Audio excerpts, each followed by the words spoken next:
వందలాది మంది అమరవీరుల త్యాగ ఫలం ప్రత్యేక తెలంగాణ. దశల వారీగా జరిగిన తెలంగాణ ఏర్పాటు ఉద్యమాల్లో ఎంతో మంది ధన ప్రాణాలను తృణపాయంగా కోల్పోయారు. అమరుల త్యాగాలు భావితరాలకు గుర్తుండేలా వారికి నివాళిగా తెలంగాణ అమరవీరుల స్మారక చిహ్నం జూన్ 2న ప్రారంభం కాబోతుంది. చరిత్రలో నిలిచిపోయే త్యాగాల చిహ్నంగా అమర జ్యోతి నిర్మాణానికి కారకులైన శిల్పి రమణారెడ్డితో మా ప్రతినిధి కీర్తన ఫేస్ టు ఫేస్. ప్రస్తుతం మనం అమరవీరుల స్మారక చిహ్నం దగ్గర ఉన్నాము. అయితే జూన్ 2న అమరవీరుల స్తూపం ప్రారంభించబడుతుంది. అయితే ఇక్కడ మనం హైదరాబాద్ లో ట్విన్ సిటీస్ లో చాలా చోట్ల మనకి ఇలాంటి అమరవీరుల స్తూపం ఒకటి వెలిసిందనే చెప్పుకోవచ్చు. మరి ఇక్కడ ఉన్న ప్రత్యేకత ఏంటి? వెనకాల మనం చూసుకున్నట్లయితే సెక్రటేరియట్ నూతన సచివాలయం కనిపిస్తుంది. దాని పక్కనే 125 విగ్రహం అంబేద్కర్ ది కూడా మనకు కనబడుతుంది. ఒక రకంగా చెప్పాలంటే ఇదంతా ఒక టూరిస్ట్ స్పాట్ అని కూడా మనం అనుకోవచ్చు. అండ్ ఇక్కడ ప్రస్తుతం మనతో ఉన్నారు శిల్పి రమణారెడ్డి గారు. ఆయన అడిగి మరిన్ని విషయాలు తెలుసుకుందాం. నమస్తే సార్. సార్, ఒక రకంగా చెప్పాలి అని అంటే ఇవన్నీ ఇప్పుడు కొత్తగా అంటే ప్రభుత్వం అన్ని రకాలుగా చాలా ప్రయోగాత్మకంగా వెళ్తుందనే చెప్పుకోవచ్చు. అంటే అందరినీ ఆకట్టుకోవడానికి కానివ్వండి, లేకపోతే ఇప్పుడు మనం ప్రస్తుతం అమరవీరుల స్తూపం దగ్గర ఉన్నాం కాబట్టి ఎంతో అమరులను గుర్తు చేసుకుంటూ వారి ప్రాణ త్యాగానికి గుర్తింపుగా ఇది వెలిసిందని చెప్పుకోవచ్చు. సో మీరేం చెప్తారు సార్? అంటే దీని గురించి చెప్పాలి సార్, బిహైండ్ ద స్టోరీ ఇంకేం తెలుసుకోవచ్చు మేము? ఇక్కడ గతంలో కూడా మన గౌరవ ముఖ్యమంత్రి గారు చెప్పడం జరిగింది, ఈ ట్యాంక్ బండ్ చుట్టూ కూడా ఒక సింగపూర్ లాగా రూపుదిద్దాల్సిన అవసరం ఉంది, రూపుదిద్దాలని అనుకుంటున్నాను కూడా ఆయన ఒకసారి వ్యక్తపరచడం జరిగింది. ఇప్పుడు నిజంగా చూసినట్టయితే ఈ అంబియన్స్ పూర్తిగా ఏమి గుర్తుపట్టనటువంటి పరిస్థితిలో మారిపోయింది. అంత అద్భుతంగా డెవలప్ జరుగుతుంది ఇక్కడ. ఇటు కొత్త సెక్రటరియట్ కానీ, అంబేద్కర్ స్టాచ్యూ 125 ఫీట్లు కానీ, సో ఇక్కడ ఉన్నటువంటి అమరవీరుల స్మృతి స్మారకము అండ్ ముఖ్యంగా ఈ అమరవీరుల స్మారకం అనేది ప్రపంచంలోనే ఒక యూనిక్ స్ట్రక్చరు, ఒక యూనిక్ బిల్డింగు, చాలా అత్యద్భుతంగా ఒక అద్భుతమైనటువంటి టూరిస్ట్ స్పాట్ కాబోతుంది అనడానికి ఇది మనం అందరూ కూడా అనుకుంటున్నారు. అండ్ ముఖ్యంగా మనం హైదరాబాద్ని చూసినట్టయితే మనకి చారిత్రాత్మకమైనటువంటి కట్టడం చార్మినార్ ఎలాగాను,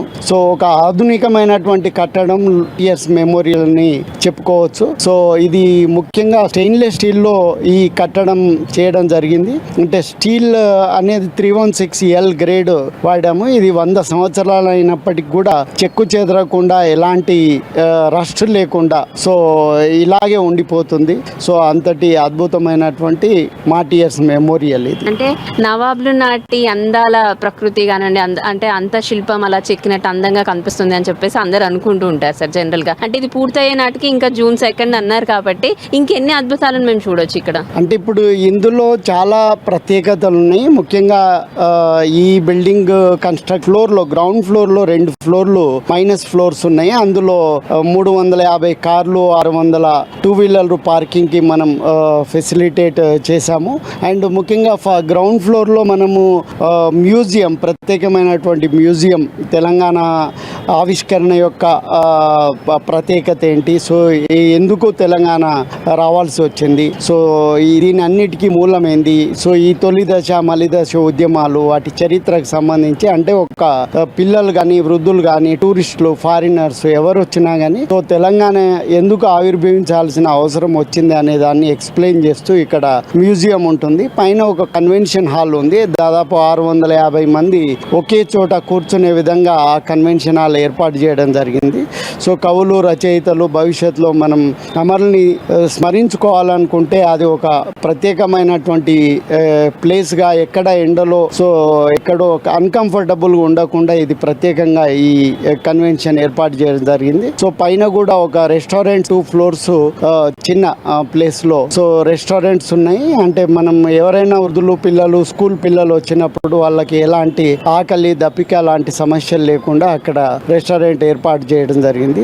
సో ఇక్కడ ముందు కూడా మనం చూస్తున్నాం, ఇదంతా చుట్టూ కూడా ఒక గ్రీనరీ చాలా ప్రాముఖ్యత ఇవ్వడం జరిగింది.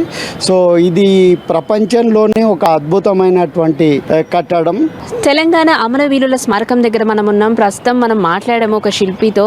ఆయన మాటల్లో మనం విన్నట్లయితే గనక ఇక్కడ చుట్టుపక్కల ఉన్న ప్లేసెస్ మనం చూసుకున్నట్లయితే ఆ అమరవీరుల స్మారకం బ్యాక్ సైడే మనకు సెక్రటేరియట్ కనిపిస్తుంది. ఆ బ్యాక్ సైడ్ కి అంబేద్కర్ విగ్రహం కూడా కనిపిస్తుంది. చూడడానికి ఒక టూరిస్ట్ స్పాట్ లాగా, అంటే ఎక్కడి నుంచో వచ్చే వాళ్ళందరికీ కూడా ఇది ఒక మంచి టూరిస్ట్ స్పాట్ అవ్వడంలో సందేహం లేదని చెప్పుకోవచ్చు. సో ఇలాంటివి మరెన్నో రావాలని మన తెలుగు భావి భారత్, అంటే మన భావి తరాలకు కూడా ఇది ఎంతో స్ఫూర్తిదాయకంగా నిలవాలని మనం కూడా కోరుకుందాం. ఇది ఇప్పటి వరకు అప్డేట్. కెమెరామెన్ మల్లేష్తో కీర్తన.